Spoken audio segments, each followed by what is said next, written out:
বড় লজ্জার কথা এক ভাই জিজ্ঞেস করছে, এই স্বাধীনতার শহীদদের নামীয় তালিকা। আফসার সারা জানে, আপনারা সবাই জানেন, চিটাগাং একটা ওয়ার সিমেন্ট্রি আছে, কুমিল্লা একটা ওয়ার সিমেন্ট্রি আছে। সে ব্রিটিশ দ্বিতীয় মহাযুদ্ধ করছে, সে কেনিয়া, নাইজেরিয়া, সে ভদ্রলোকের নামটা লেখা আছে, ধর্ম লেখা আছে, শ্বেতপাথর দিয়ে বানানো। দেখলেও তো গর্ব লাগে যে আমরা এই দেশের হয়ে যুদ্ধ করছি ওই লোকগুলি। আর আমাদের দেশের জন্য যুদ্ধ করছে এই লোকগুলি, তাদের নাম ঠিকানা নাই, শ্বেতপাথর দূরের কথা। এটা তো জাতির লজ্জা, এটা আওয়ামী লীগের চেতনা বিক্রি করে তাদের লজ্জা, আমাদের না।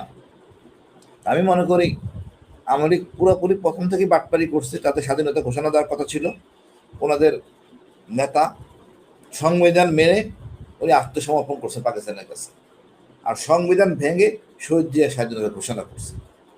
আবার ওনারা দেখেন ঘোষণা তো করেন নাই, ওনারা এমন একটা চুক্তি করেছেন, 7 দফা চুক্তি, যেটা পরাধীনতা পরিষ্কার স্পষ্টভাবে লেখা আছে।